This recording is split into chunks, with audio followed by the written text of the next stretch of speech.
আর সেই আগের মতো তাগিদ নেই।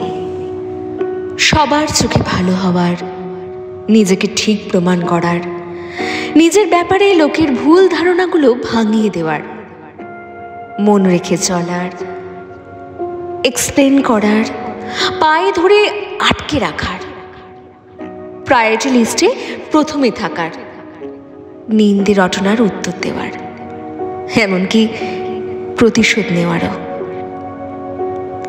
একটা অদ্ভুত গা ছাড়া ভাব চলে এসেছে মানুষের প্রতি, অনুভূতির প্রতি, সম্পর্কের প্রতি, জড়িয়ে পড়ার প্রতি। যা হচ্ছে, যখন হচ্ছে, যেভাবে হচ্ছে, হাসি মুখে সব মেনে নিচ্ছি। ভালো তো ভালো, খারাপও মন্দ না।